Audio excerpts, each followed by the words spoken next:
llegado ya todavía, bueno, llegará en algún momento. Bueno, el plan para hoy es bastante simple.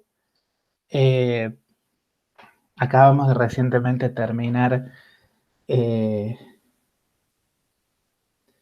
lo que es la teoría de perturbaciones eh, para estados ligados. Es una teoría que para estados que, obviamente, al ser estados ligados, la idea es que son todos independientes del tiempo.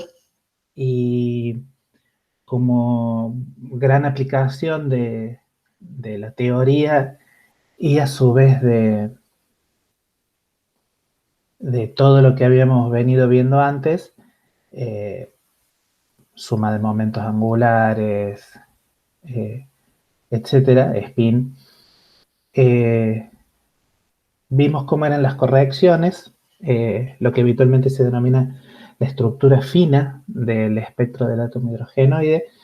La estructura fina no es nada raro, es simplemente que cuando a medida que se iba haciendo espectroscopía cada vez con mayor precisión, eh, se encontraba en los distintos experimentos que lo que originalmente se pensaba que eran la serie de Balmer y las demás series espectroscópicas del átomo hidrogenoide, en realidad tenían muchos de las líneas que se habían observado experimentalmente, en realidad no eran líneas simples, sino que cuando se lograba medir con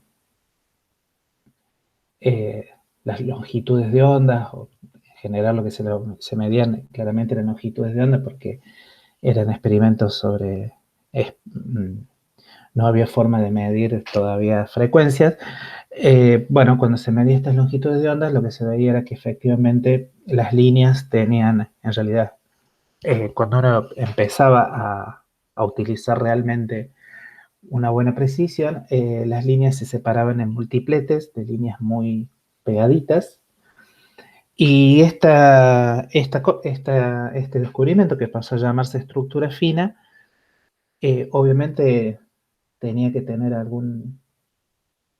eh, dado que el modelo de Bohr había explicado tan exitosamente las distintas series espectroscópicas, lo que uno esperaba era que, bueno, que lo lógico era pensar que la mecánica cuántica iba también a predecir la estructura fina. Hubo muchos intentos de hacer esto, como ya hemos discutido bastante hasta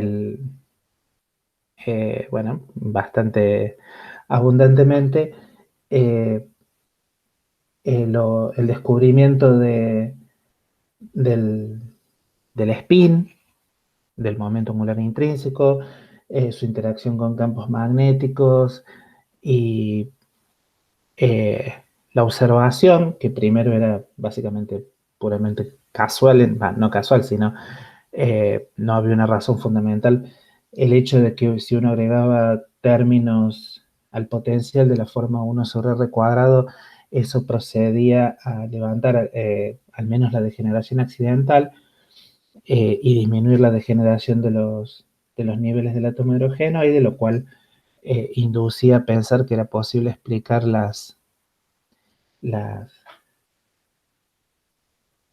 estructura fina en base a, uno podría haber intentado agarrar y postular términos. En principio siempre hay alguna forma de irse guiando, pero nosotros en algún sentido hemos procedido eh, ahistóricamente o no históricamente, en el sentido que simplemente dijimos, bueno, toda la estructura fina, contamos el final del cuento, se sabe que la estructura fina obedece a lo que se podrían denominar correcciones relativistas a la ecuación de Schrödinger. Hay que sumarle términos que tienen un tufillo relativista, básicamente porque la velocidad de la luz aparece por todos lados. Eh, entonces, si bien la velocidad de la luz puede entrar de muchas formas distintas, eh, bueno, tienen un claro tufillo relativista, y bueno, digamos, como ya sabemos al final del cuento, la idea es que en algún momento se logran formular ecuaciones cuánticas con tufillo relativista, ¿no? Y el tufillo tiene que ver con que, bueno, tienen muchas propiedades interesantes estas ecuaciones que vamos a denominar relativistas, que obviamente se apoyan digamos, son ecuaciones cuánticas en el sentido de que la idea es que uno genera operadores, operadores hamiltonianos que de alguna forma se cuantizan, ¿sí? En general a través de la cuantización usual.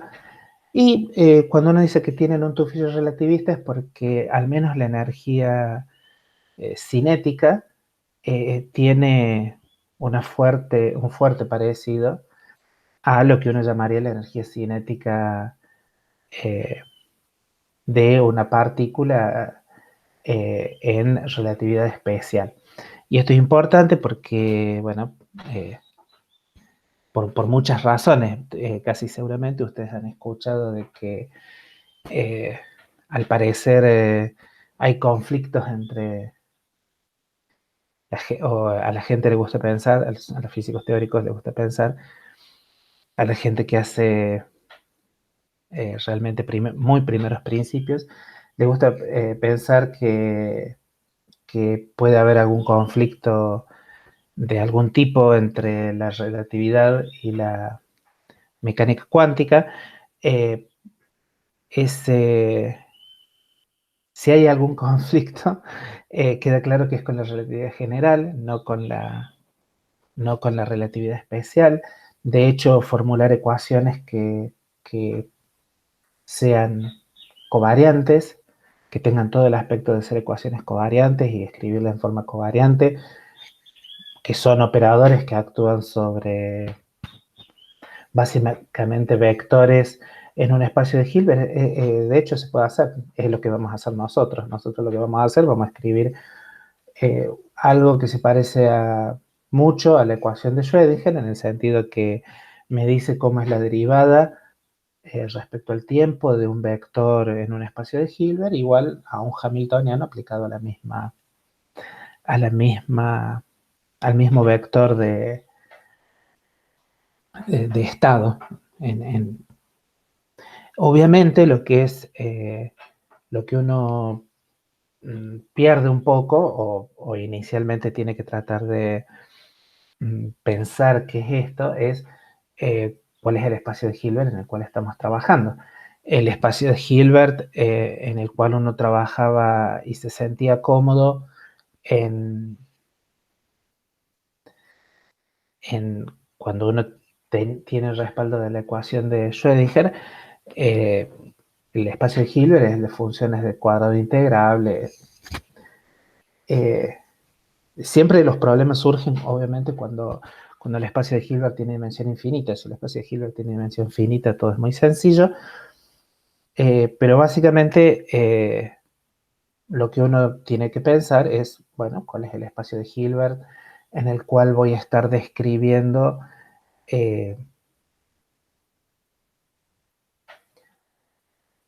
sistemas, partículas, que uno piense que, bueno, que la ecuación tiene que tener aspecto relativista, en el sentido de que aspecto relativista ya sabemos que básicamente tiene que ver con que haya el tiempo no haya una separación clara entre el tiempo y el espacio. El tiempo y el espacio de hecho, tienen que jugar un papel muy simétrico, uno tiene que poder hablar bastante libremente en términos de cuadrivectores y todo ese tipo de cuestiones que estoy seguro que ustedes recuerdan con cariño de Electro 2. Pero bueno, no hay ningún conflicto entre la relatividad especial y la mecánica cuántica. De hecho, los los primeros intentos de escribir ecuaciones con aspecto relativista para escribir cosas parecidas a la ecuación de Schrödinger, básicamente comienzan en el año 1926. Se propone la ecuación de Schrödinger y a los meses, esa maravilla de que todo se hacía en unas pocas universidades de Europa, a los pocos meses había gente tratando de proponer ecuaciones relativistas y nosotros vamos a recorrer bastante rápido esta historia. Obviamente hubo algunos intentos fallidos, los vamos a recorrer también, uno. Vamos a recorrer algunos intentos fallidos, vamos a justificar la línea de pensamiento de Dirac y realmente es tan simple la línea de pensamiento de Dirac que es, yo diría que es engañosamente simple, eh, pero es simple en su presentación, es simple en su aspecto analítico, pero tiene tantas ideas nuevas contenidas dentro de sí misma que bueno, pues llevó algún tiempo extraer sus consecuencias. De hecho, tuvo más consecuencias de las que uno esperaba, de las que Dirac mismo esperaba, y de hecho Dirac es uno de los teóricos que menos tuvo que esperar para su Nobel, porque, bueno, lo favoreció la naciente física de partículas y la naciente industria de encontrar partículas que no se habían, digamos, una vez que se confirmó la estructura atómica y, y demás, la gente empezó a partir a los átomos y a utilizar y a producir radiación electromagnética cada vez más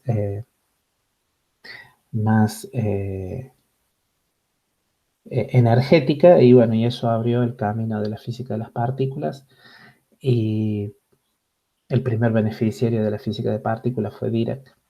Pero bueno, esa historia probablemente la van a ver en otra materia. O sea, nosotros no vamos a estudiar soluciones específicas de la ecuación de Dirac, ni vamos a tratar de discutir, bueno, la primera cosa extraña que predijo la ecuación de Dirac, que es la aparición del positrón, ¿sí? O sea, una partícula parecida al electrón, pero que su carga era positiva. Básicamente el positrón aparece para justificar algunas de las cosas que se pensaba que eran anomalías de la ecuación de Dirac. O sea, la ecuación de Dirac de vuelta cumple la condición de parecer relativista y tener un montón de cosas buenas en el medio, pero no tiene también algún conjunto interesante de anomalías, y algunas de esas anomalías pueden remediarse básicamente introduciendo a los positrones, a estas partículas que son como el electrón en todo salvo en la carga. Bueno, lo interesante es que bueno, esta anomalía del positrón fue medida muy poco después de la proposición de la ecuación de Dirac. Entonces, entre los trabajos teóricos de Dirac y su ecuación y el positrón y su premio Nobel, pasaron realmente muy pocos años.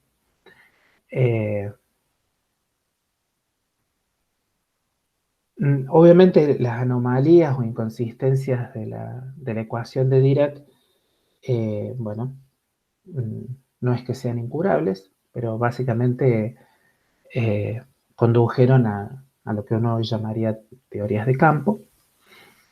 Y de vuelta, todo eso es un conjunto de cosas que uno no estudia a no ser que haga alguna de las especialidades en teoría de campo, que son muy educativas para muchas cosas. Pero bueno, eh, entonces, ¿cuál es el punto principal de todo esto de la ecuación de Dirac?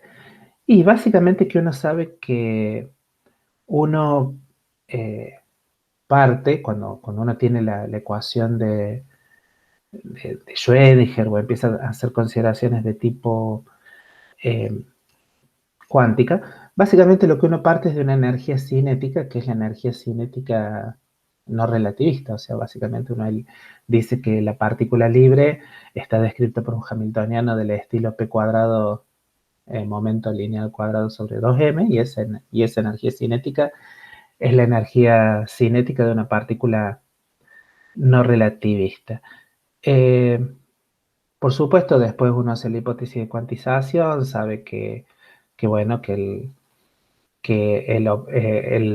momento lineal tiene que ir de un operador, hay que fabricar la función de onda, que es un vector en un espacio de Hilbert, vector de estado, y bueno, y uno tiene la ecuación de Schrödinger para una partícula libre. Si uno quisiera agarrar la energía cinética relativista, la energía cinética relativista tiene un aspecto, ¿cómo podríamos decirlo? Un poco más desagradable, en el sentido de que, bueno, si uno, para escribir la energía cinética relativista, básicamente uno lo escribe como tiene que ver con el producto escalar del cuadrivector momento, ¿sí?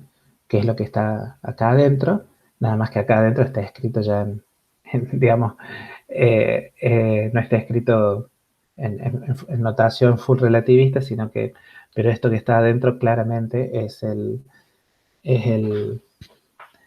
producto escalar del cuadrivector momento, ¿sí? Uno diría que la componente temporal de ese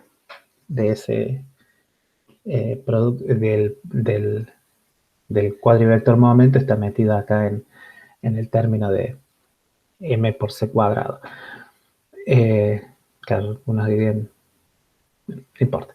Bueno, la cuestión es que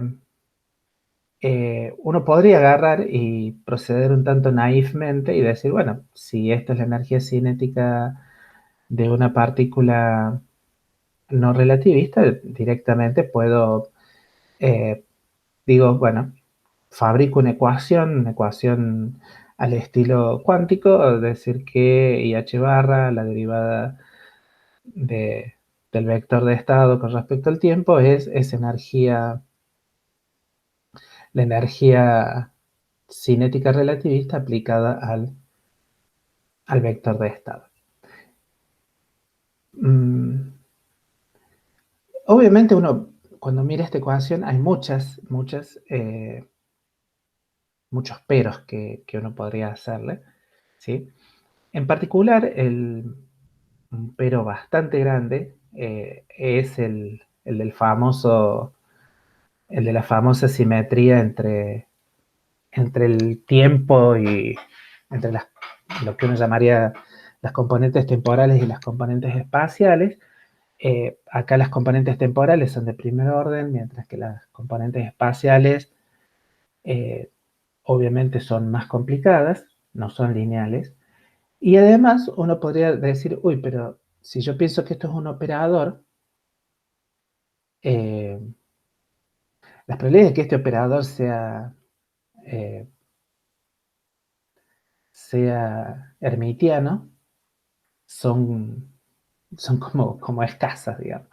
Pero además, si uno quisiera pasar esta ecuación a, a una representación coordenada, el problema de la raíz cuadrada es que ¿qué operador tengo acá? Realmente, ¿qué es lo que, cómo puedo hacer para pasar este operador, el operador que está aplicado al vector, ¿cómo puedo hacer para que este operador, el c cuadrado p cuadrado más m cuadrado c cuarta, todo lo un medio, cómo hago para que ese operador tenga una representación coordenada? Lo que, si uno diría, si uno simplemente dijera que esto es, que el momento es h barra por el laplaciano, lo que uno se da cuenta es que la única representación razonable de este operador sería, bueno, por ejemplo, uno podría decir, como hace, como hace cuando uno tiene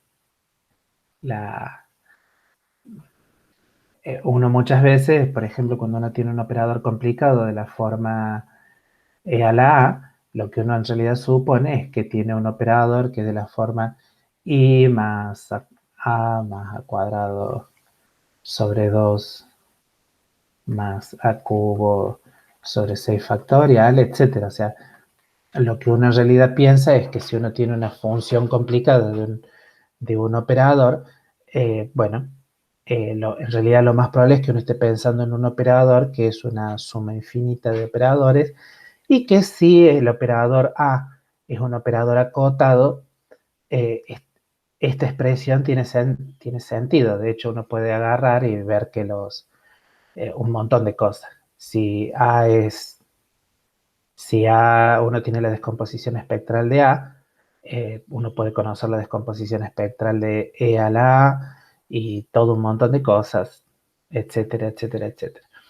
Eso, pero de vuelta, para uno poder quedarse tranquilo con esta representación, el operador A tiene que cumplir un montón de propiedades, en particular ser un operador acotado. Si el operador A no es un operador acotado, es como complicado pensar en este tipo de cosas. Entonces uno podría pensar, bueno, en una de esas yo puedo hacer podría hacer una especie de serie de potencias que represente este operador, ¿sí?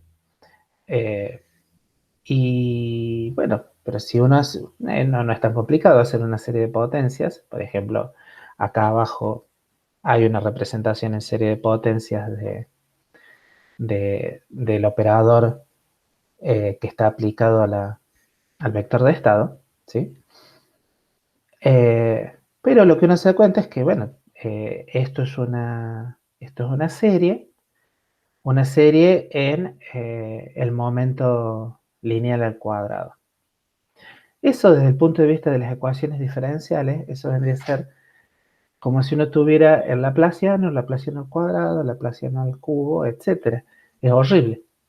Es horrible porque es un operador diferencial a los fines prácticos, como si fuera un operador diferencial de grado infinito, lo cual es una cosa horrible, que ni siquiera uno sabría cómo empezar a tratar de formular soluciones. Y estamos hablando de la partícula libre. Entonces, si ya en las partículas libres uno se encuentra con un operador diferencial de, de, de grado infinito, uno empieza a sospechar de que probablemente no sea el mejor camino seguir aplicar directamente la energía cinética relativista como para encontrar una ecuación al estilo Schrödinger, al estilo cuántico. Esto fue obviamente identificado muy rápidamente. Entonces se empezó a, a pensar de que en una de esas lo que uno tiene que hacer es, en vez de escribir ecuaciones para la derivada primera y el hamiltoniano, eso es una posibilidad, digamos, en vez de hacer esta posibilidad que pareciera como muy bonita, es agarrar y decir, bueno, si lo que está bien definido es por así decirlo, el hamiltoniano cuadrado, la energía al cuadrado, o sea, si lo que está bien definido y tiene un solo nabla es el, este hamiltoniano al cuadrado, la energía al cuadrado está bien definida, Lo que en una se tendría que hacer, en una de esas, en vez de agarrar, y de paso, como acá tengo una derivada segunda respecto al tiempo, en una de esas lo que conviene es escribir una ecuación de segundo grado, en vez de escribir una ecuación de primer orden, perdón, de segundo grado, en vez de escribir una ecuación de primer orden en el tiempo, como es la ecuación al estilo Schrödinger, lo que puedo hacer es escribir una ecuación en de segundo orden en el tiempo, y entonces con la energía al cuadrado voy a poder escribir una ecuación que en principio no sabemos si es totalmente razonable, pero bueno, al menos va a tener más balanceada la contribución de las derivadas respecto al tiempo y de las derivadas respecto a la posición, y además con un poco de suerte, bueno, describe algo. Entonces lo que hubo alguna gente lo que hizo fue básicamente decir, bueno, lo que acabamos de decir, tenemos la energía al cuadrado, que es un operador que está bien definido, al menos está tan bien definido como estaba p cuadrado para la ecuación de Schrödinger, y digo que la derivada segunda respecto al tiempo es básicamente, pongo un menos debido a que lo que estoy pensando es que esto es el cuadrado del operador derivada respecto al tiempo. O sea, si originalmente tenía IH barra derivada respecto al tiempo, el cuadrado de eso es menos H barra cuadrada la derivada segunda al tiempo. Además, eso justifica por qué está esta H barra cuadrado acá abajo. Y el menos lo sacamos porque queremos que, bueno, es el menos que está acá, y entonces todo eso es muy bonito, y en realidad uno puede agarrar y decir, bueno, ya que tengo la derivada segunda y acá tengo c cuadrados, puedo pasar un c cuadrado abajo, y eso tiene para que tenga aspecto de ecuación de ondas, y si procedo a hacer algunos pasajes de término, y vuelvo a cuantizar en el sentido que a p cuadrado lo hago proporcional a nabla, obtengo esta ecuación. Este 2 que está acá no está mal. La ecuación es 1 sobre c cuadrado, la derivada segunda respecto al tiempo, menos nabla, menos mc sobre h barra todo el cuadrado aplicado a el vector de estado, la función.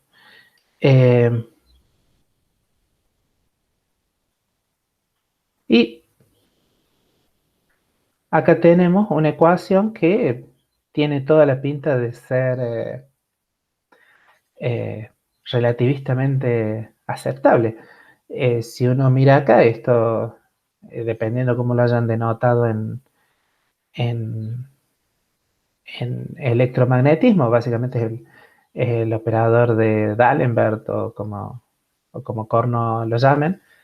Básicamente lo que uno tiene es, bueno, además aprovecho que tengo un cuadradito, es el operador de D'Alembert, eh,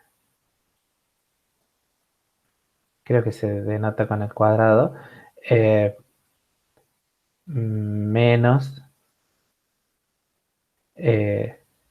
mc sobre h barra, todo el cuadrado, aplicado a psi, igual a 0. ¿Sí?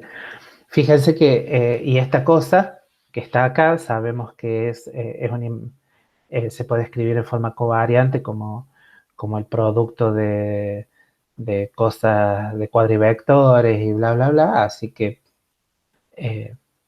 esto es invariante ante transformaciones de Lorentz y demás, así que tiene toda la pinta que tiene que tener. Con lo cual mucha gente estuvo muy contenta, en particular los que estuvieron muy contentos fueron Klein y Gordon, que propusieron esto y obtuvieron, es cierto, la primera ecuación de un objeto cuántico, ¿sí? Que tenía una pinta de ser una ecuación con invariante invariante ante transformaciones de Lorentz. Lo que tristemente sucede con esta ecuación es que uno se da cuenta que acá el spin no aparece por ningún lado. No hay ninguna indicación de por qué este vector que está acá, este vector de estado, tendría que tener más de una componente. Lo que uno piensa es que si todo es consistente, esto lo más probable es que sea una cantidad escalar. ¿Sí? Escalar en el sentido como la función de onda de una partícula común hecha, con la ecuación de Schrödinger. Entonces, si bien esto es muy, muy divertido, no pareciera, bueno, no pareciera ser el camino hacia ningún lado. Por otro lado, fíjense en una cosa, si la masa es igual a 0, ¿sí? Lo que uno obtiene es una ecuación que parece la ecuación de onda. ¿Sí? Y de hecho, bueno, por eso hay montones de gente, o sea, la ecuación de la ecuación de onda es muy fácilmente cuantificable. Y bueno, y a mucha gente le parece como muy agradable que el hecho de que si yo pongo que la masa es igual a 0, me quede la ecuación de onda del electromagnetismo. Y, y de ahí que mucha gente obviamente lo que dice es que las componentes del campo electromagnético son partículas sin masa. ¿Sí? Partículas sin masa que obedecen a una ecuación cuántica. Esto que está acá, la ecuación de Klein-Gordon, es lo que es de alguna forma lo que está por detrás de que sea tan fácil cuantificar el campo electromagnético, pero bueno, tampoco nos vamos a meter en eso, pero ya la conocen. La cuestión es que Klein y Gordon hicieron esto, básicamente en 1926 ya estaba propuesta la ecuación de Klein-Gordon, o sea, en el mismo año en el que se propone la ecuación de Schrödinger, que ya estaba la versión también de Heisenberg de la mecánica cuántica, alguna gente se puso a pensar cómo compatibilizar, cómo escribir ecuaciones cuánticas eh, con un aspecto de invariante relativista, al menos de invariancia en la relatividad especial. La ecuación de Klein-Gordon tiene sus utilidades en distintos contextos, pero no parece una forma de tratar al electrón. Entonces, bueno,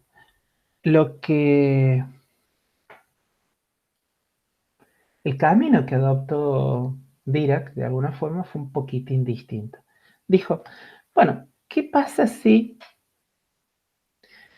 podemos encontrar algo, alguna expresión que cuando yo le elevo al cuadrado me dé la energía al cuadrado, pero que no tenga raíces cuadradas, no tenga nada? Lo que quiero hacer es escribir una ecuación, por ejemplo, algo que sea lineal en el momento. Quiero escribir algo que sea lineal en el momento, lineal en C cuadrado, lineal en C cuadrado suena raro, pero quiero escribir una expresión que cuando yo le elevo al cuadrado me dé esto. Lo genial es que uno se da cuenta, bueno, que si uno tiene números, tiene cantidades escalares, uno difícilmente puede escribir una expresión que sea lineal en el momento, que cuando uno la eleve al cuadrado dé exactamente esto. ¿Sí? Porque esto no tiene pinta de una diferencia de cuadrados o ese tipo de cuestiones. Entonces lo que hizo este muchacho Dirac, disculpen, acá también hay como un pequeño error. Esto que está acá no lo consideren. Y lo que propuso Dirac fue básicamente inventar una serie de cantidades, ¿sí? Alfa. En realidad lo que está inventando acá es un alfa X, digamos, esto que está acá, producto alfa vector por momento lineal vector, lo que uno tiene que interpretar es que hay alguna cantidad alfa X por P sub X más alfa Y por P sub Y más alfa Z por P sub Z. ¿Ok? Eso es lo que está metido acá en este producto escalar. Entonces lo que Dirac dijo, ¿por qué no buscamos cantidades alfas y cantidades beta? Tal que cuando yo eleve esto al cuadrado me dé la energía cinética relativista al cuadrado. ¿Y para qué voy a hacer eso? Y porque entonces esto, lo que está entre paréntesis, la cantidad alfa por P más beta mc cuadrado, esta cantidad con este alfa y con este beta es un buen candidato a ser el hamiltoniano. ¿Sí? Fíjense que va a ser lineal en las coordenadas espaciales, así como en la ecuación de Schrödinger uno tiene que, el tiempo entra, la derivada respecto al tiempo es de primer orden. Si uno tuviera que esto es el hamiltoniano, este término tiene derivadas espaciales de primer orden. Así que uno tendría muy buenas chances, si efectivamente uno pudiera encontrar cantidades alfa y beta, que cuando uno eleva al cuadrado tengo esto es un muy, muy buen candidato para el hamiltoniano.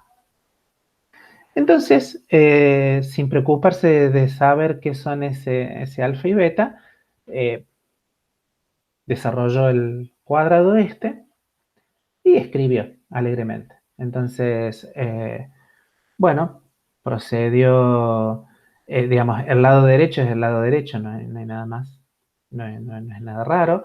Cuando desarrollo, perdón, el lado izquierdo, esto que está acá es el lado izquierdo de la ecuación, el cuadrado del lado derecho está escrito a partir de acá, entonces si uno desarrolla, básicamente va a ir encontrando, obviamente, términos que son de la forma alfa x cuadrado por p sub x al cuadrado, más alfa y cuadrado por p sub y al cuadrado, bla, bla, bla. Después va a tener un término que depende de beta cuadrado, m cuadrado c cuarta. Y después lo que uno se da cuenta es que quedan un montón de términos que son productos, que son términos de la forma alfa x más alfa y alfa x, o términos de la forma alfa por beta más beta por alfa. ¿Sí? ¿Por qué puse estos dos términos acá? Porque esos cuadrados uno dice, son los que son más fáciles de comparar con el lado izquierdo de la ecuación. ¿Sí? Si uno compara este primer término del paréntesis al cuadrado, si uno compara este primer término con el lado izquierdo de la ecuación, uno rápidamente puede decir, bueno, yo lo que necesito es que beta cuadrado sea igual a una identidad, a un 1. Si estoy pensando que estos son operadores, beta cuadrado tiene que ser una identidad. Alfa cuadrado, cualquier alfa x al cuadrado debería ser una identidad, alfa y al cuadrado debería ser una identidad y alfa x al cuadrado debería ser una identidad. Y todos los términos cruzados en los cuales hay productos de una componente de P por otra componente de P, lo que uno se da cuenta es que tienen que ser cero. ¿Sí? Eso es bastante claro. Lo mismo que no puede haber términos lineales que sean productos de P por beta. ¿Sí? Entonces, todos estos otros términos, todos los otros, los que uno llamaría los que tienen términos cruzados, lo que uno puede legítimamente pedir es que sean cero esos términos cruzados. Y también ya dijimos que queremos que beta cuadrado sea la identidad, que los distintos componentes de alfa al cuadrado sean la identidad y que estos términos cruzados entre distintos alfas y betas, estos sean todos ceros. ¿Sí?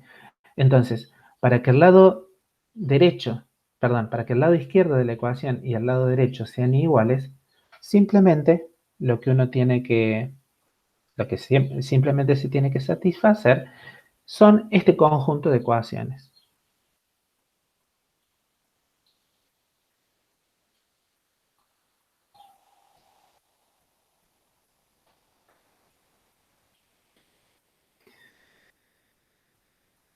No sé por qué cuando escribí esto se ve que tenía torcido el eje.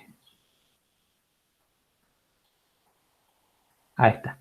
Bien, entonces tenemos un conjunto de ecuaciones que uno tiene que tratar de satisfacer. Y la primera intuición que uno tiene es que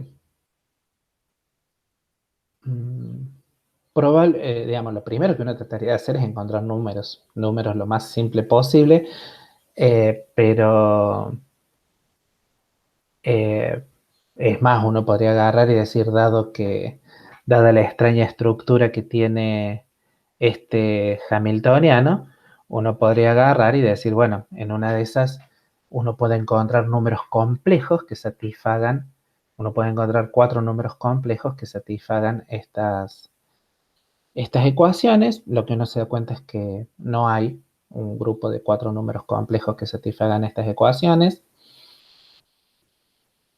Y básicamente, entre otras cosas, porque esto que está acá, si fueran números, esta expresión, escribir alfa i por alfa j más alfa j por alfa i es exactamente lo mismo, ¿sí? Entonces, básicamente, si uno estuviera escribiendo números complejos, los números complejos conmutan entre sí. Entonces, básicamente, esta ecuación, por ejemplo, la ecuación para los alfa, básicamente lo que estaría diciendo si fueran números complejos, para números complejos, lo que uno tiene es que alfa i alfa j más alfa j alfa i en realidad es 2 veces alfa i alfa j. Y eso igual a 0. Y para números, la única solución para esto es que alguno de los dos alfas sea igual a 0. Pero si alguno de los alfas es igual a 0, entonces ya no puedo satisfacer que ese alfa al cuadrado sea igual a la identidad. Y bueno, rápidamente puedo descartar que esta ecuación no puede ser resuelta por números. La siguiente cosa que a uno se le ocurriría sería decir, bueno, no solamente hay números que elevados al cuadrado sean la identidad, sino que hay matrices, ¿sí? Uno podría postular que, además, teniendo en cuenta bueno, que esto no hay, a priori no hay ninguna receta como elegirlo, uno podría decir, bueno, en una de esas lo que me conviene es que alfa y beta sean matrices de alguna dimensión. Ahí lo que uno puede hacer es, por ejemplo, proponer matrices 2 por 2, ¿sí? Para aquellos que tengan buena memoria, eh,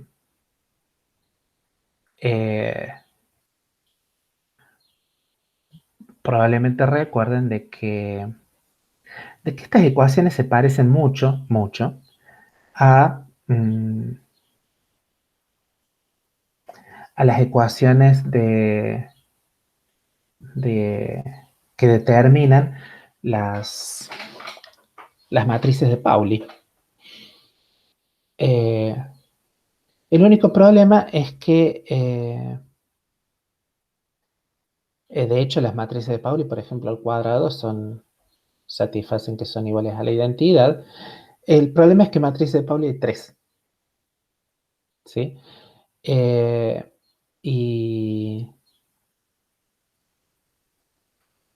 Y este tipo de relaciones, ¿sí?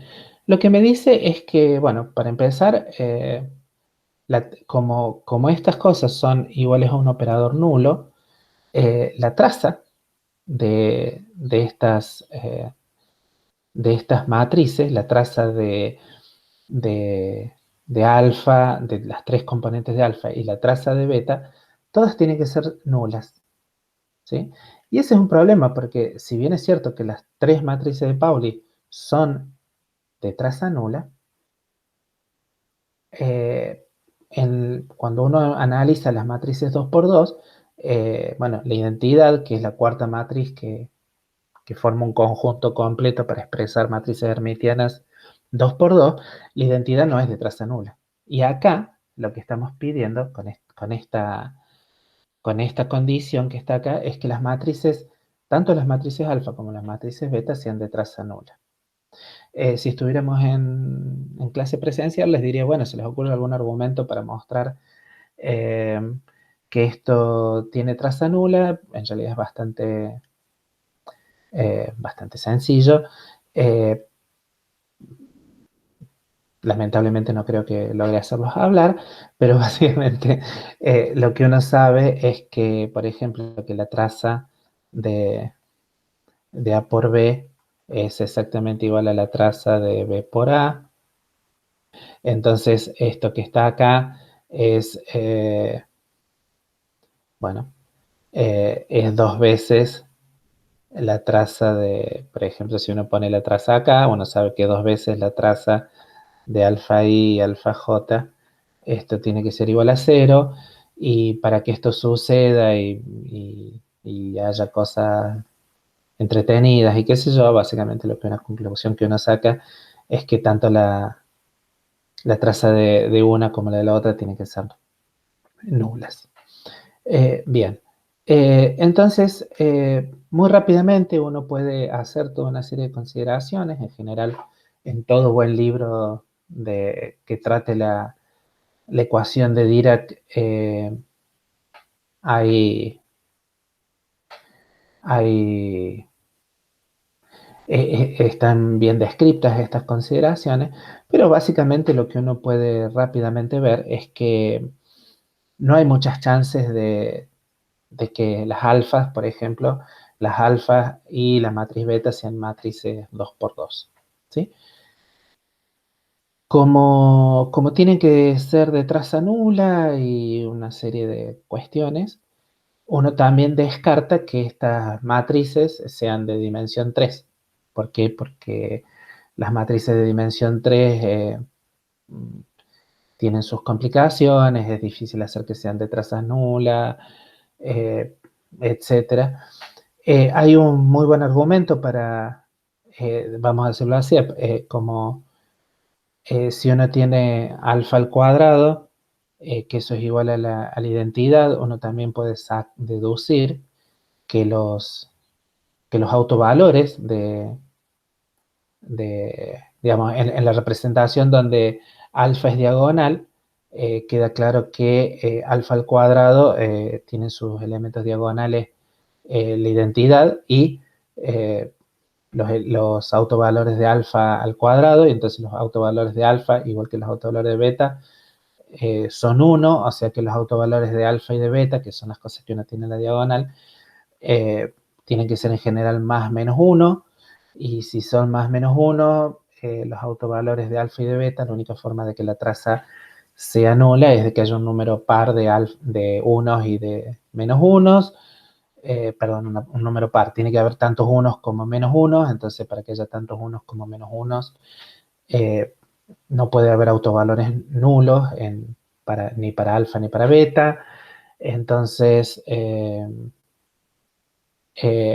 como tiene que haber tantos autovalores 1 como menos 1, lo que uno se da cuenta es que claramente la dimensión de la matriz tiene que ser par. Ya descartamos 2, entonces tiene que ser algo mayor que 2. Obviamente lo que hizo el buen Dirac, después de que hizo todas estas consideraciones, fue decir, bueno, probemos con la siguiente matriz de dimensión par eh, que no sea 2. O sea, probemos con 4. Y es bastante sencillo, mostrar que que si uno elige que las matrices alfa tengan esta forma, que la matriz beta tenga esta forma, entonces estas ecuaciones satisfacen ampliamente la, la, lo que necesitan satisfacer. Déjenme ver solamente una cosa. Bien. Acá hay un pequeño problema. estoy casi, o sea, de acuerdo a lo que dijimos, beta tiene que tener autovalores más menos 1 y tiene que tener traza nula, así que una de estas dos identidades tiene que ser, llevar un signo menos. Y de lo que viene después, estoy seguro que el menos tiene que estar, me lo olvidé, tiene que estar acá. De última no debería haber demasiado problema en cuál de los dos pongo el menos, pero bueno, alguno de los dos tiene que tener un menos, si no esta matriz beta no va a tener traza nula. Fíjense que todo esto es como muy parecido a, digamos, dado que uno tenía estas ecuaciones que digamos, sobre esta ecuación fundamentalmente, se parece a la de las matrices de Pauli. Bueno, lo genial de todo esto es que Dirac se dio cuenta cómo introducir esas matrices de Pauli. Después de todo, yo quiero que alfa sea, eh, eh, digamos, si uno piensa desde el punto de vista de la ecuación, lo que uno quiere es que sea hermitiano. Digamos, para que todo esto sea hermitiano, beta tiene que ser hermitiano y alfa tiene que ser hermitiana. Entonces, lo que a uno le gustaría es bueno, que aparezcan, si uno va a descomponer esta estructura que tiene que tener dimensión mínima 4, uno logra hacer aparecer a las sigmas, entonces a las matrices de Pauli, entonces uno tiene matrices hermitianas en forma bastante sencilla. Obviamente esta no es la única elección posible, ¿sí? Es una elección muy popular y bueno, le da una forma particularmente sencilla a la ecuación de Dirac al tener al poder escribir estas matrices en términos de las matrices de Pauli.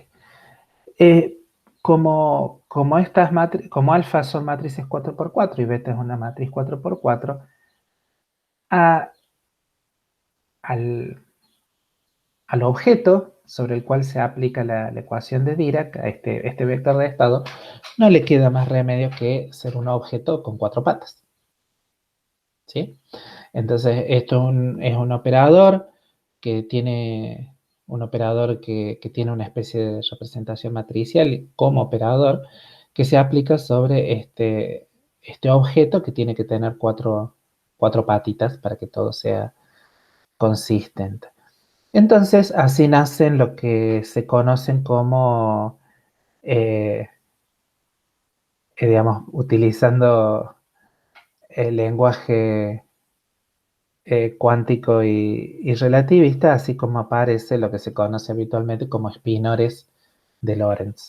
¿Sí? Espinor porque, bueno, eh, digamos, el spin era lo que había hecho aparecer eh, funciones de ondas con varias componentes, y bueno, y de Lorentz porque están en una ecuación que tiene toda la pinta de ser invariante relativista.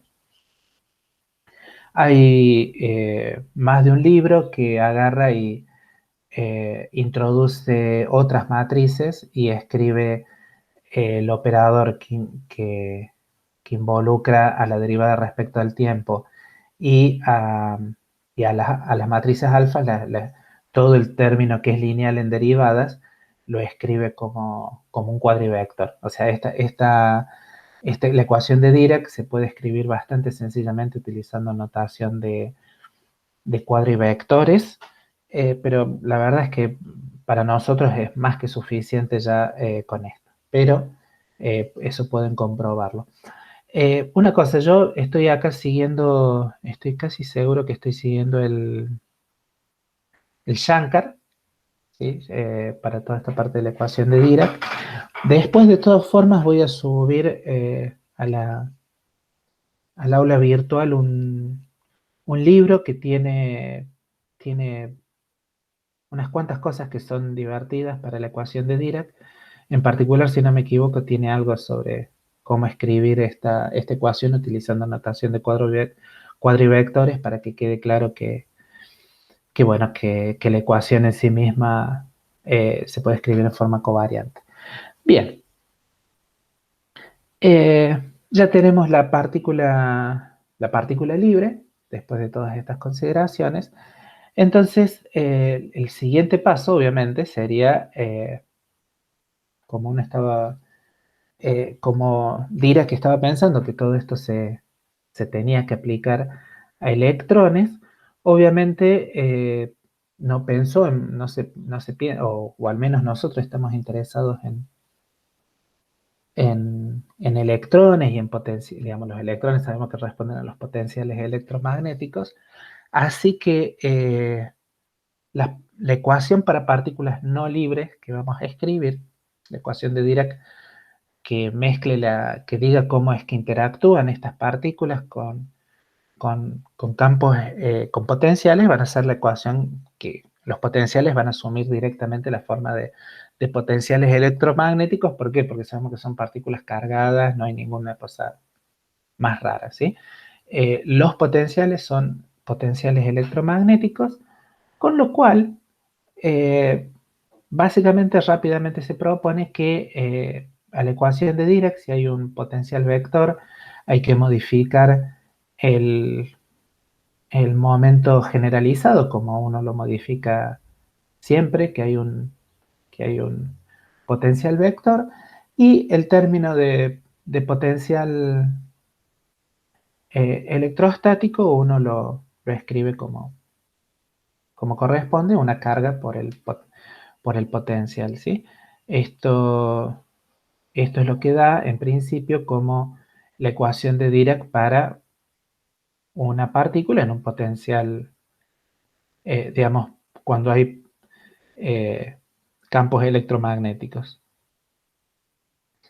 Obviamente, esto así es bastante difícil de analizar, entonces uno lo analiza por partes, eso lo vamos a hacer después de un descanso, y lo que vamos a hacer es tratar de analizar por separado casos en los cuales el potencial eléctrico sea nulo y tratemos de ver, por ejemplo, cuáles son las consecuencias que salen de poner un campo, un potencial vector debido, por ejemplo, a un campo constante, porque a uno le gustaría, qué sé yo, si uno pusiera un campo magnético y constante, y básicamente no hay, y sin potencial, lo que a uno le gustaría encontrar o ver es que aparezca de una forma simple cómo es cómo una ecuación que me diga sí, efectivamente hay una cosa que se llama spin, que acá no sé cómo puede aparecer, porque de vuelta, la ecuación de Schrödinger y el spin y todo ese tipo de cuestiones,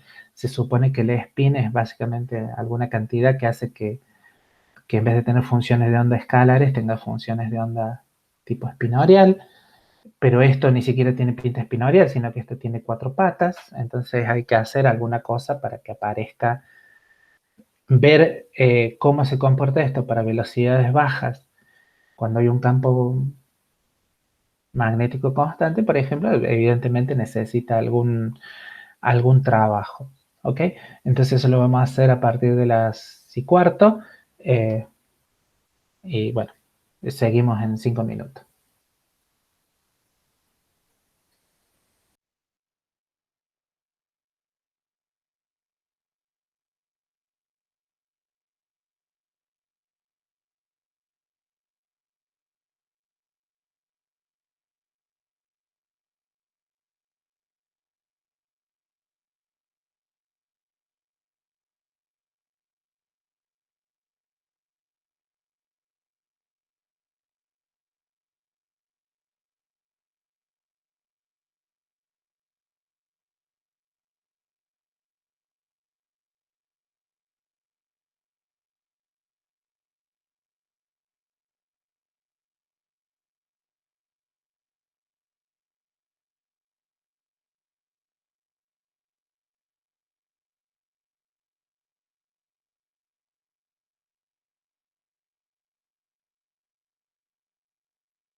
Bueno, sigamos acá con, con qué cosas se pueden hacer con un campo electromagnético, un campo, o al menos un campo magnetostático, con la ecuación de Dirac. Obviamente, tratar de sacar algo a partir de la ecuación diferencial puede ser un poquito complicado. Eh, una cosa que uno se da cuenta que en una de esas uno podría tratar de hacer es buscar algo que se parezca a autoestados, si bien no queda claro qué significaría un autoestado acá, pero uno puede buscar, más que autoestados, en realidad lo que uno puede buscar son soluciones estacionarias en la cual la dependencia temporal esté factorizada. Si uno hace eso, uno puede introducir este ansatz en el cual la dependencia temporal es de la forma, la típica de un estado estacionario, en el cual toda la dependencia temporal es una exponencial imaginaria que depende de una energía. Y si uno introduce eso en la ecuación y además uno supone que el campo electrostático, el potencial electrostático es nulo, y uno busca una solución en la cual el momento uno lo llama pi. Uno puede escribir esto, fíjense que si de este lado, lo que uno tiene que suponer siempre del lado izquierdo es que uno tiene una identidad para que, bueno, o ¿por qué? Porque hasta aquí sí sigue siendo un objeto con 4 patitas. Entonces, una cosa muy común que se suele hacer es, se introduce una notación en la cual al espinor de Lorentz, que tiene 4 componentes, se la separa en 2 componentes que tradicionalmente se suelen llamar chi y phi, ¿sí? Acá es donde se ven los signos que uno le asigna a la matriz beta, ¿sí?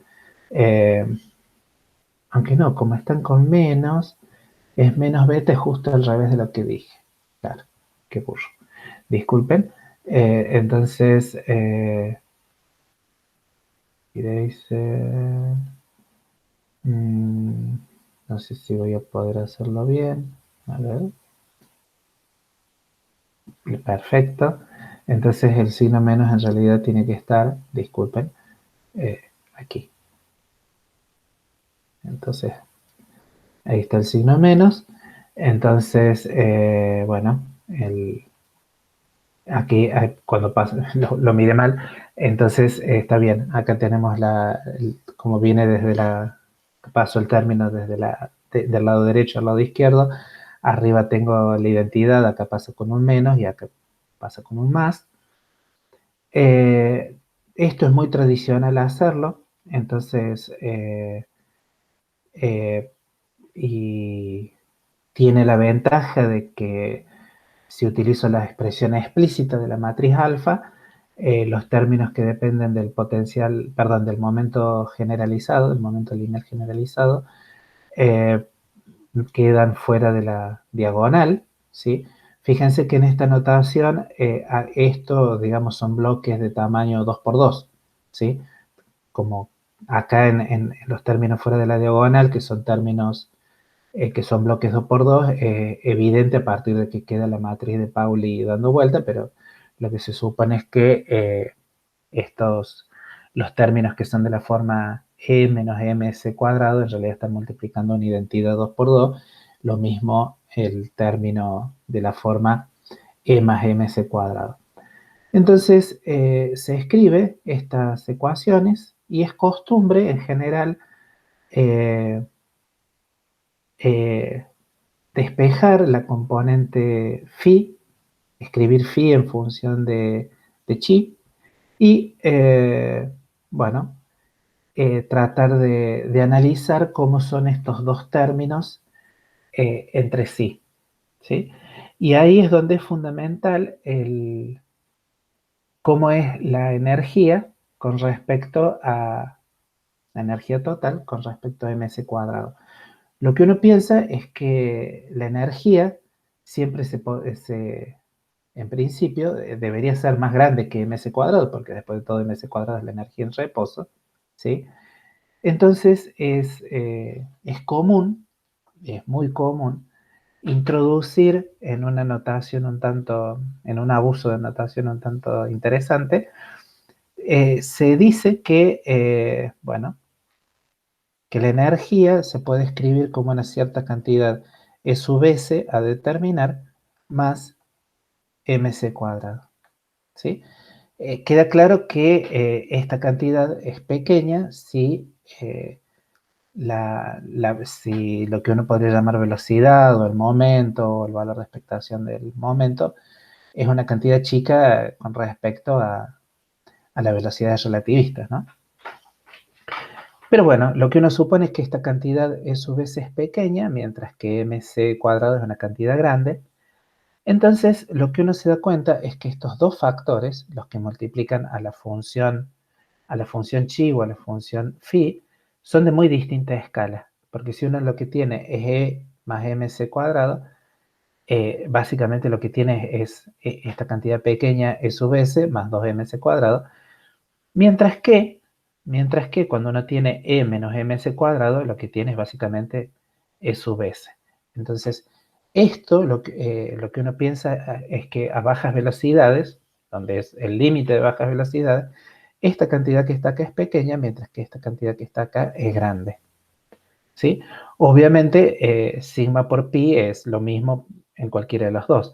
Entonces, como la cantidad E más mc cuadrado es una cantidad grande, ¿sí? Es del orden de 2 veces mc cuadrado, lo que uno sospecha es que la norma de psi es pequeña respecto a la norma de chi. ¿Por qué? Por este término, ¿sí?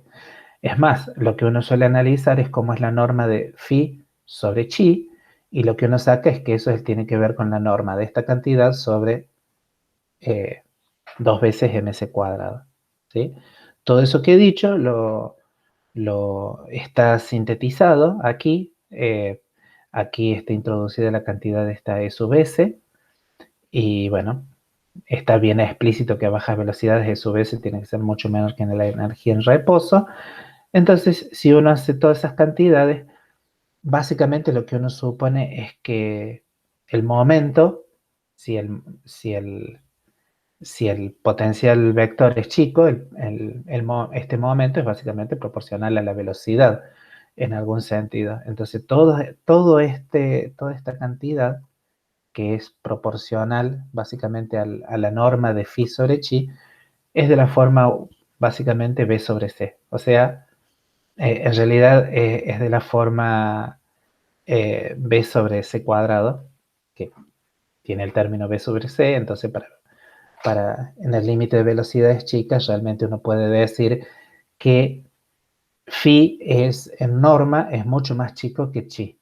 Por eso habitualmente a phi se le suele denominar la componente chica del spinor, mientras que a chi se le suele denominar la componente grande del spinor. Y eso se utiliza muchas veces. O sea, lo que uno supone es que cuando la velocidad realmente es muy pequeña, estoy en el límite de muy baja velocidad, básicamente que puedo despreciar lo que le sucede a phi y me tengo que concentrar en la ecuación que uno tiene para chi.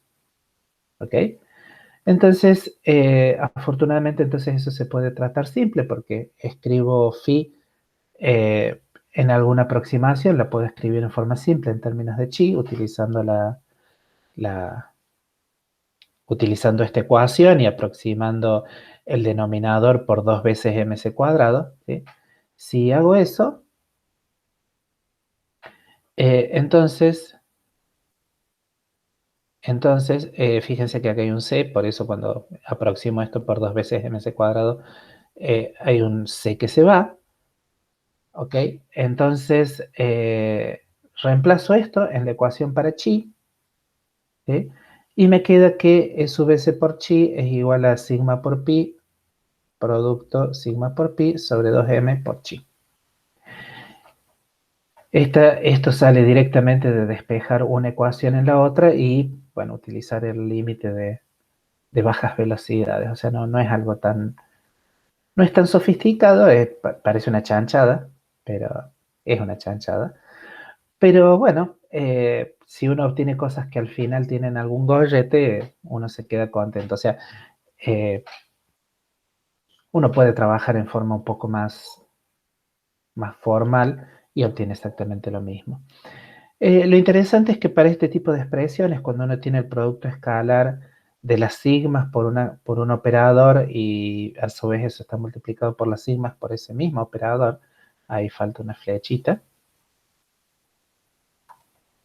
Cuando uno tiene estas expresiones puede recurrir a cantidades que uno ya vio en cuántica 1 o en cuántica 2 cuando analizaba las propiedades de la matriz de Pauli.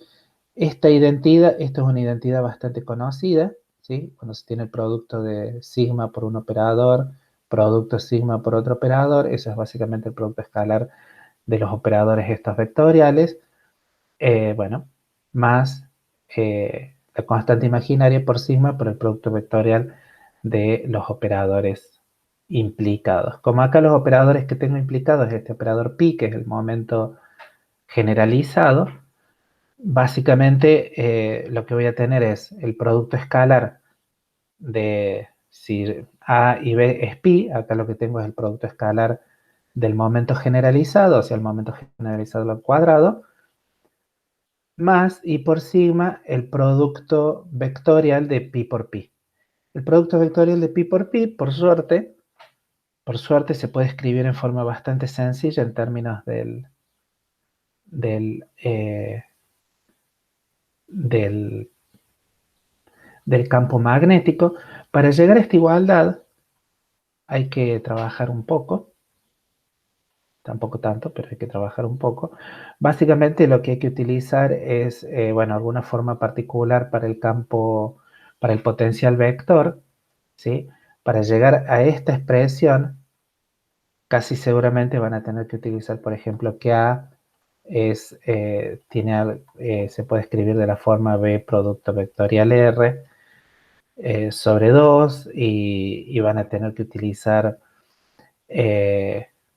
una expresión que valga para el cuádruple producto vectorial, les van a quedar alguna serie de conmutadores. Fíjense que este producto vectorial uno naturalmente hace aparecer expresiones tipo conmutadores entre, entre las componentes del momento generalizado. Y bueno, las componentes del el momento generalizado tiene que ver claramente con, con lo que está escrito acá, con P menos constantes por el potencial vector.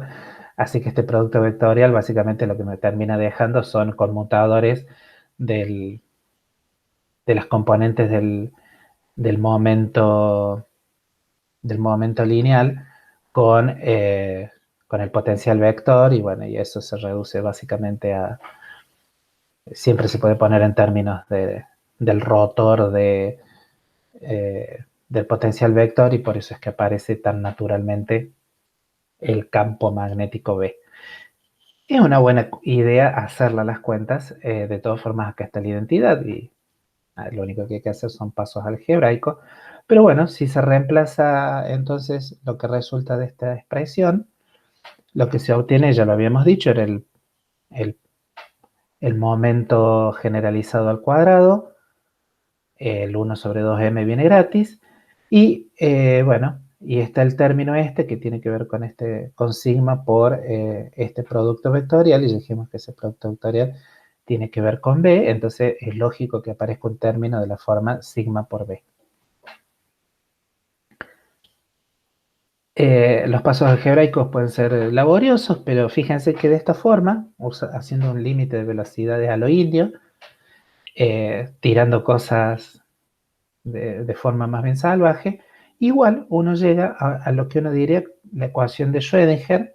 Si uno la mira así, esto uno diría, bueno, esta es la ecuación de Schrödinger para una partícula que tiene spin y que está metida en un potencial vector, tiene toda la pinta de la ecuación, lo que uno llamaba la ecuación de Schrödinger Pauli, ¿sí? O sea, el potencial vector entra en el término del momento generalizado, y hay un término que tiene que ver con la interacción del spin directamente con el campo magnético, lo cual es fabuloso.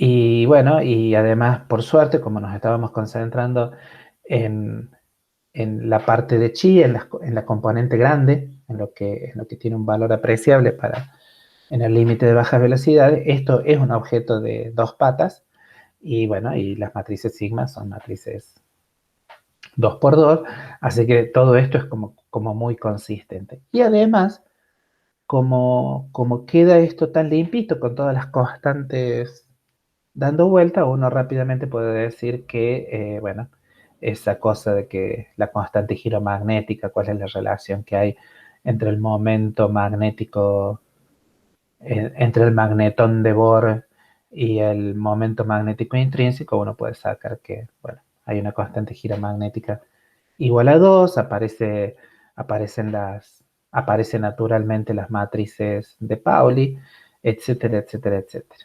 Es por esto que uno dice que sí, que la ecuación de Schrödinger-Pauli, la mejor justificación es que es el límite de bajas velocidades de la ecuación de Dirac.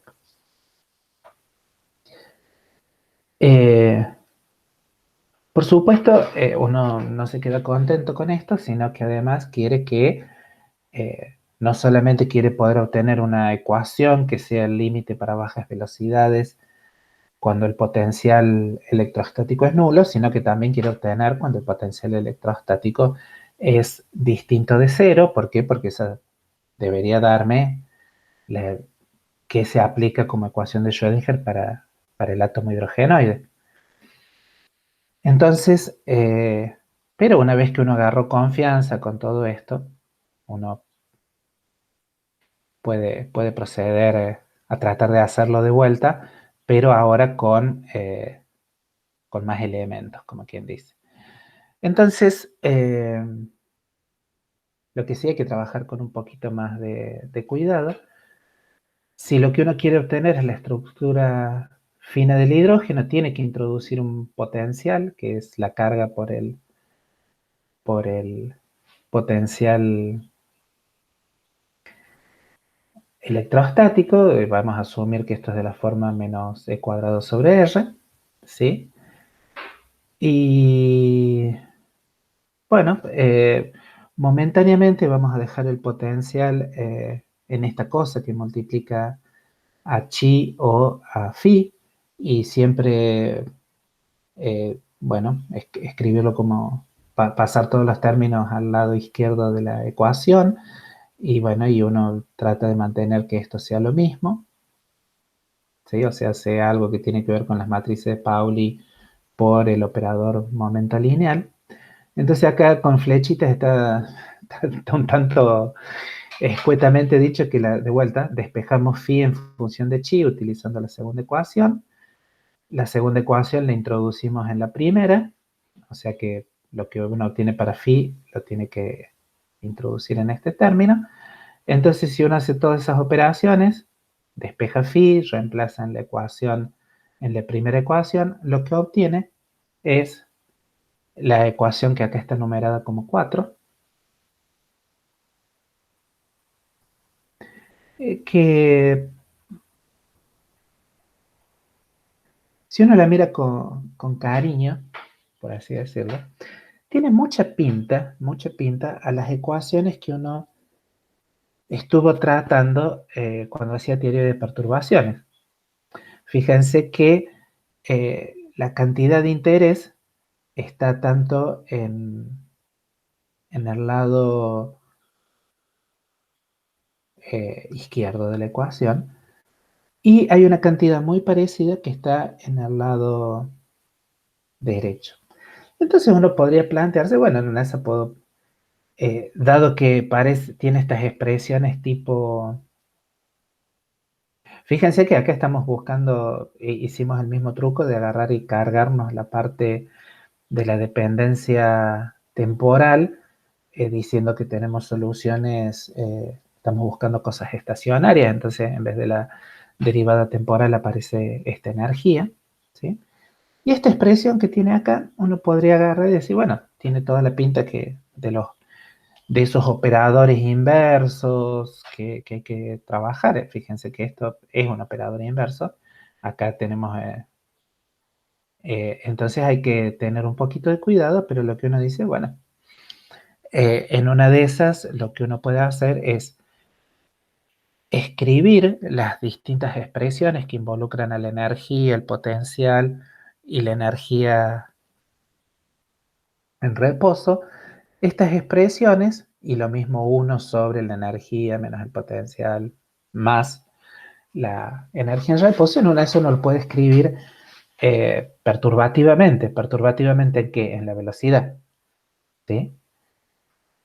Así como uno dice que este término tiene que ser, en principio tiene que ser pequeño. ¿Por qué? Porque está restada la energía y el potencial. Le resto la energía en reposo, ¿sí? Se supone que todo esto es más grande que la energía en reposo. Acá se le estoy sumando. Entonces todo este denominador, la norma de este denominador, se supone que es digamos, perdón, la norma de todo este término se supone que es pequeña, mientras que la norma de esto que está acá también es pequeña, lo cual está muy bien. Entonces, de vuelta, uno puede trabajar perturbativamente. Ya sabemos que si, por ejemplo, si a este término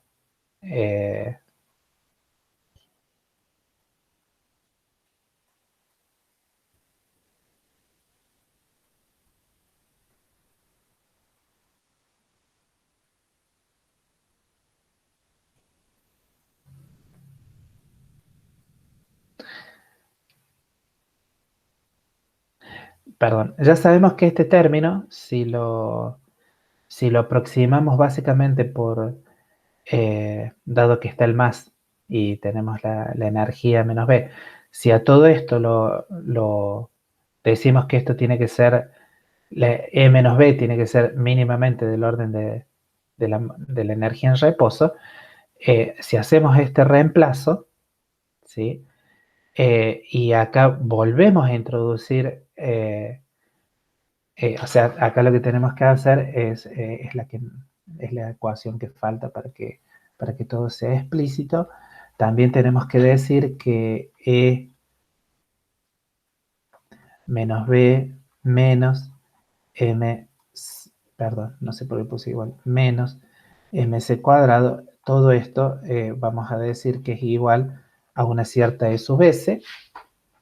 Entonces acá lo que tenemos a orden más bajo, cuando esto lo reemplazo directamente por 2ms cuadrado, o sea, fíjense que no dejo ningún término que dependa de la velocidad, por así decirlo, ¿no? No dejo nada que dependa de P o de la velocidad, ni en el lado izquierdo ni en el lado derecho. O sea, estoy trabajando realmente a orden más bajo.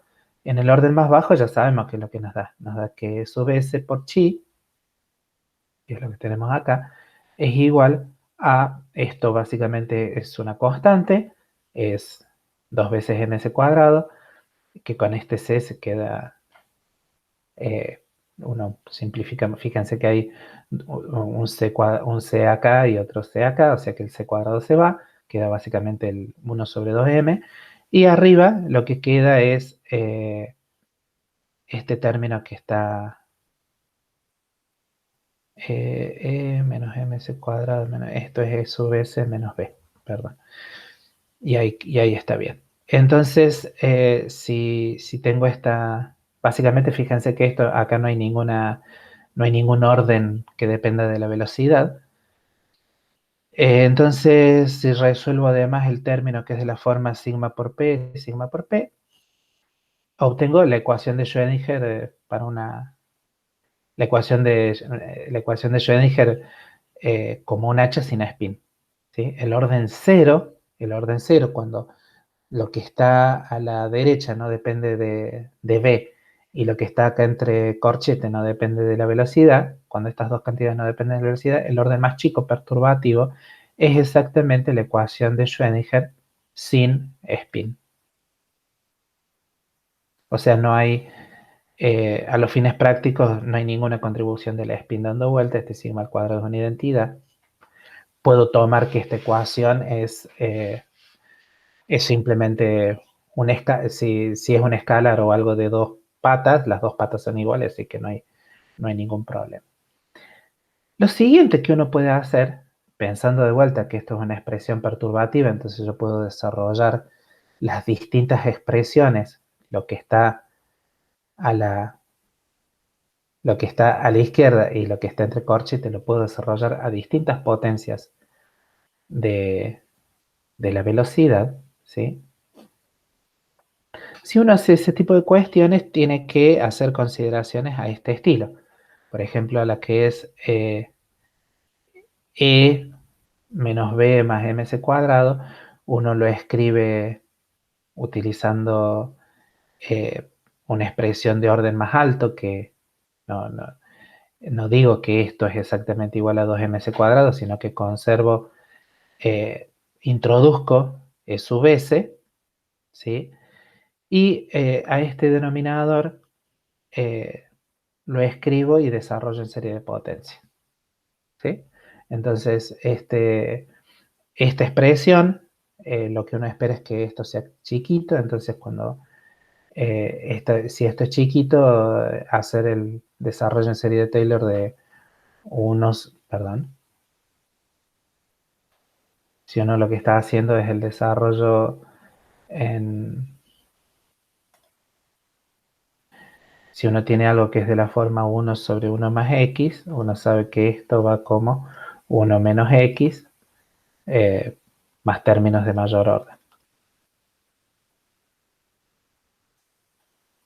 ¿Ok?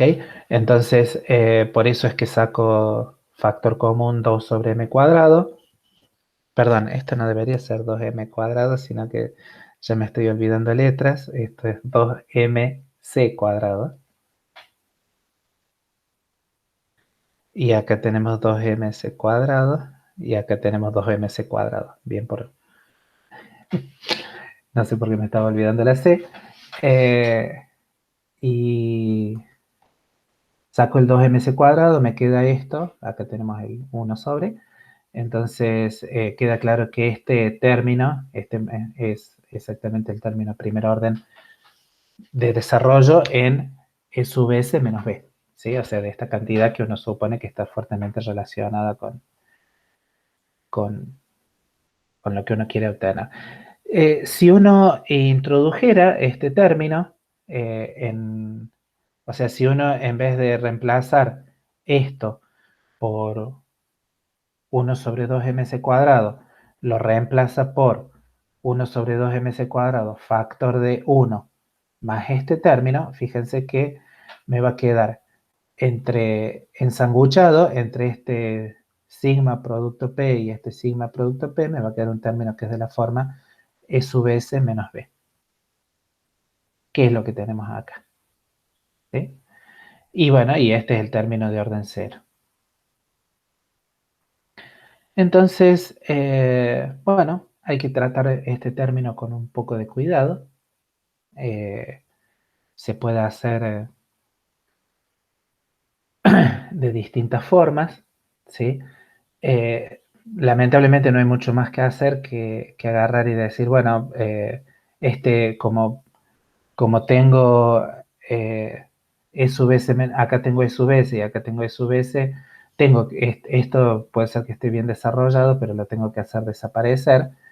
Entonces, pero ya dijimos que E sub s menos b a orden 0, fíjense que acá está, E sub s menos b a orden 0 es básicamente p cuadrado sobre 2m.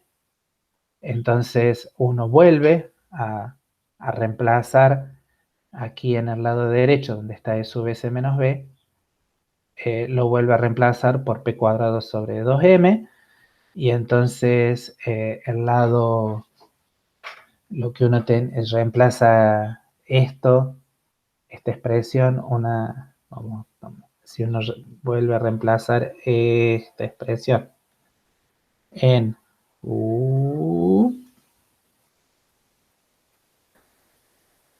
aquí, uno obtiene como una expresión ya orden muy alto. Hay que trabajarla bastante desde un punto de vista algebraico, pero uno puede ver que no es tan raro suponer que si uno reemplaza a E sub s menos b en el lado derecho por un término de orden p cuadrado, no es raro, y acá ya hay un p y otro p, no es raro pensar que, bueno, tiene que aparecer un término de orden p cuarta. Pero además lo que uno se da cuenta es que probablemente como va a tener problemas de ordenamiento, van a tener que aparecer, bueno, distintas cosas. Lo que no es, digamos, de vuelta, el álgebra es más o menos trabajosa. Básicamente, antes en realidad de reemplazar, uno trata a esta expresión, este término, el de E sub s menos b, pasarlo del lado que quede aplicado sobre chi, porque en ese caso si queda aplicado directamente sobre chi, lo puedo llevar al lado izquierdo de la ecuación. Entonces escribo que esto paso este término de este lado y tengo que sumarle un conmutador, ¿sí? Y bueno, y ahí sí reemplazo E sub s menos b por p cuadrado sobre 2m y me queda un término que involucra el conmutador de p con el potencial. Este b es el potencial. Conclusión, si hago todo esto y vuelvo a reemplazar en la ecuación 4, me queda, bueno, el orden 0, que es p cuadrado sobre 2m más el potencial, el término este p cuarta, que dijimos que era más o menos lógico que apareciera, y otro término que depende de un conmutador entre p y b, y uy, la verdad que es, y bueno, un término lineal en sigma por p. Este último término se puede reescribir de vuelta utilizando esa propiedad de sigma por a por sigma por b. Entonces, no a nadie le extraña que digamos que, por ejemplo, yo pueda reescribir esto y aparezca más o menos naturalmente el producto vectorial entre p y el conmutador, que está acá, y otro término que es directamente el producto escalar entre p y el conmutador, ¿sí? Recordemos que lo que estamos utilizando acá es que sigma por a por sigma por b no es otra cosa que a por b más i sigma a producto vectorial b. Entonces es lógico que aparezca un término lineal en sigma y hay otro término que no depende más de sigma, y en realidad es una identidad. Y bueno, y ya este término, y ya a este orden la cosa va queriendo. ¿Por qué? Porque aparece un término en p cuarta, hay un término que depende de sigma y depende de unos productos vectoriales, y hay otro término. Lo interesante es que este término, el que es lineal en sigma y que depende del conmutador de p con el potencial y después el producto vectorial de p por esta cantidad, uno puede introducir cuál es la expresión explícita aquí del potencial, puede tratar de calcular este conmutador, introduce todas las constantes habidas y por haber, y si uno lo trabaja, es muy interesante porque uno puede rearmar un producto vectorial entre un vector R y el momento lineal, ¿sí? El vector R este viene de que el gradiente de una función que depende solamente de R, de la coordenada radial, el gradiente este es, uno sabe que es de la forma R vamos a hacerlo así, si uno tiene, lo vamos a escribir acá arriba, total no molesta, si uno tiene el gradiente de una función radial, que depende solamente de la coordenada radial, esto no es otra cosa que algo por alguna g de r por r vector, ¿sí? Y bueno, entonces no es raro pensar que si este conmutador tiene que ver con el gradiente del potencial, entonces, no es raro pensar que me va a quedar el producto vectorial entre el momento lineal y r vector. Pero el producto vectorial este, como todo el mundo sabe, es el momento angular orbital, así que no es raro que este segundo término esté fuertemente relacionado con el momento angular orbital, y además, como sobrevive una sigma, me queda básicamente el producto escalar entre las matrices sigma y el momento angular orbital. Es decir, me queda el término spin-órbita.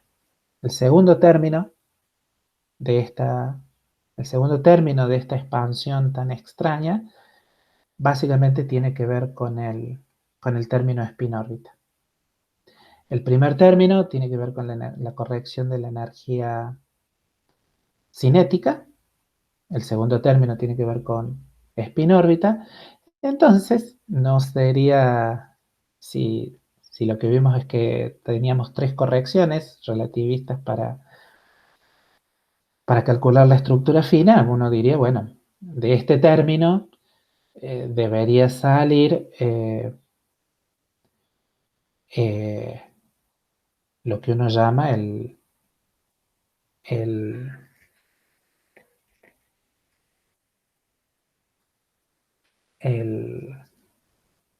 el término de Darwin. Eh,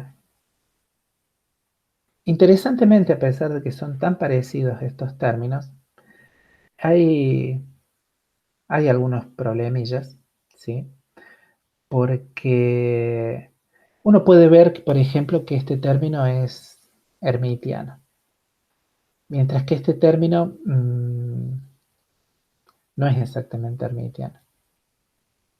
Entonces, hermitiano utilizando el producto escalar que uno usaría para funciones más o menos razonables. Entonces, eh,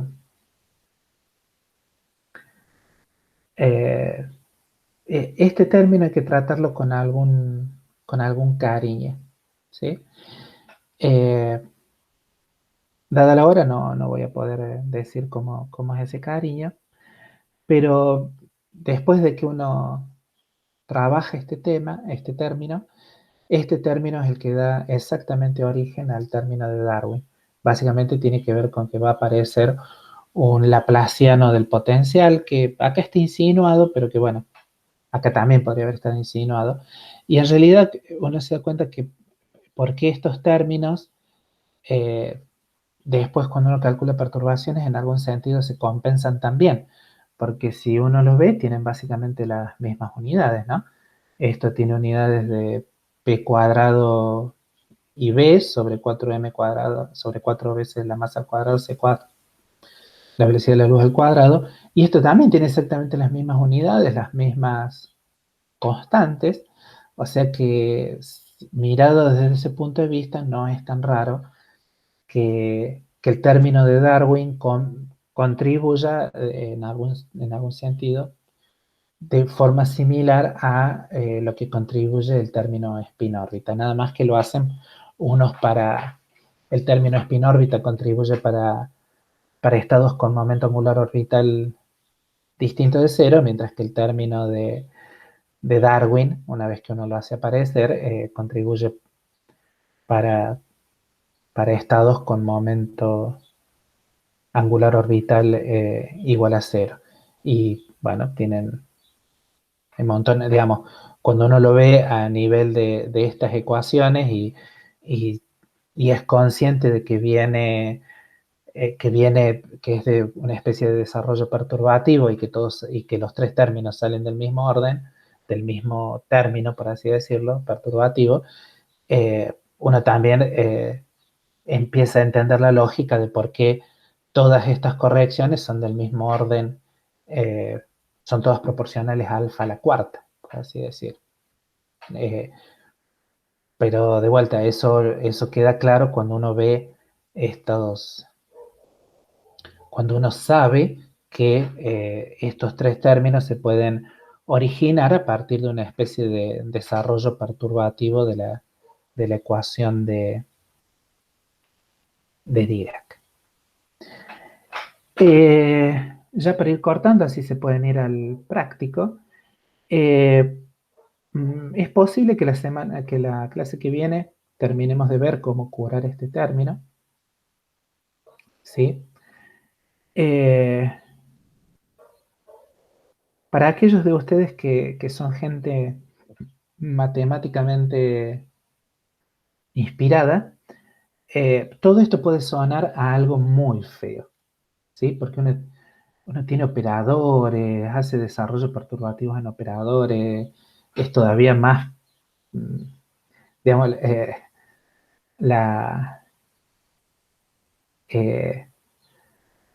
es como bastante poco sistemático, pero si uno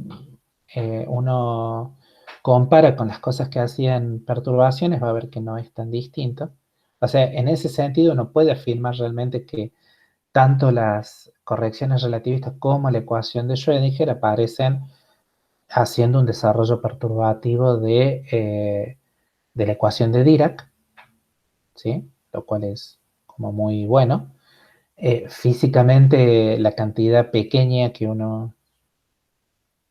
debería aparecer por todos lados, queda claro que es esa cantidad que uno llama E sub S, que dado que cuando uno termina de escribir la ecuación de Schrödinger, E sub S aparece por todos lados, lo que uno va a pensar es que E sub S es la energía de Schrödinger, ¿sí?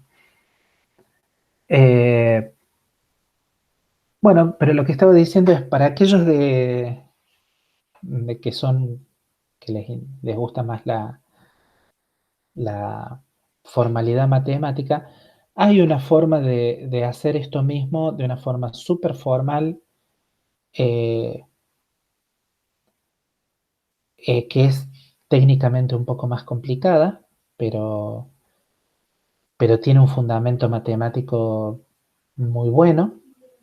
Básicamente se llama teoría canónica de perturbaciones, ¿sí?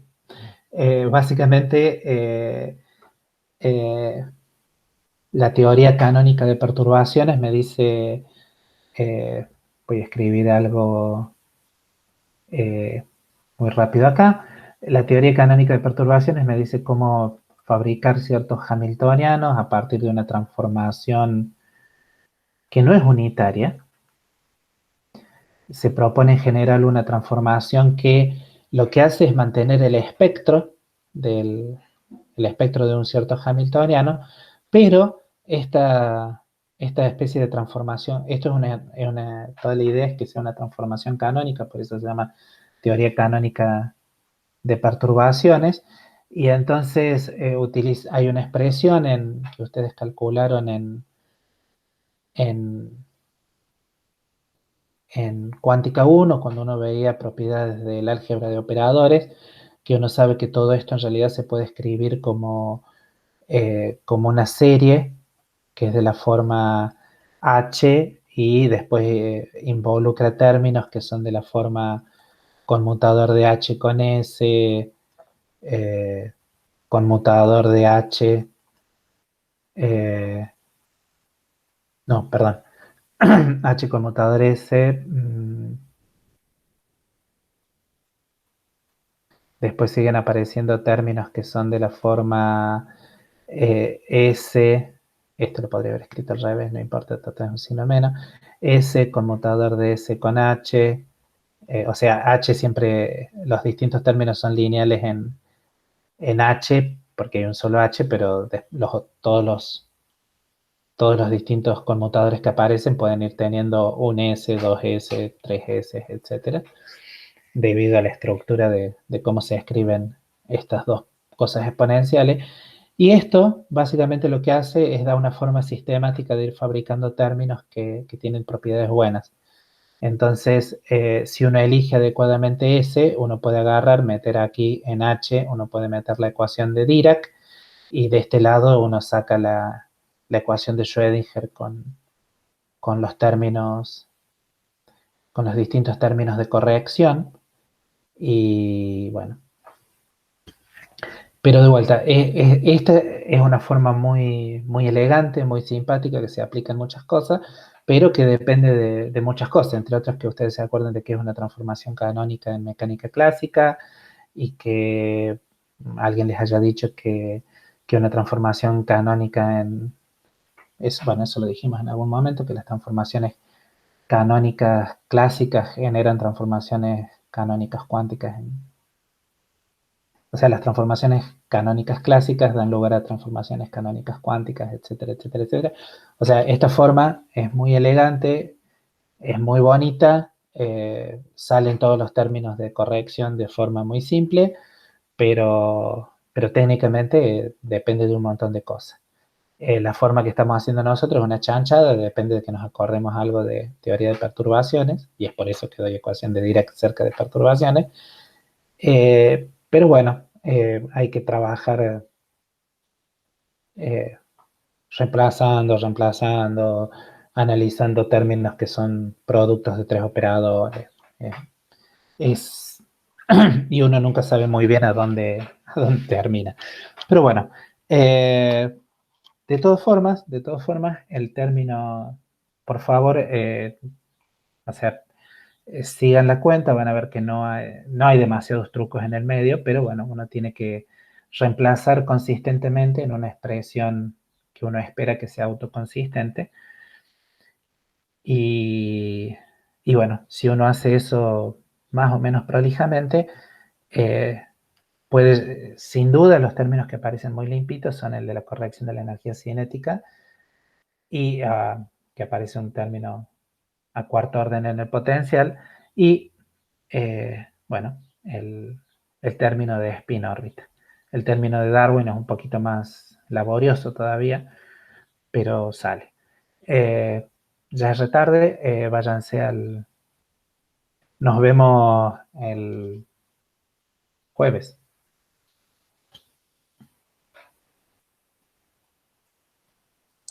A ver, profe, no me jode, que ande bien.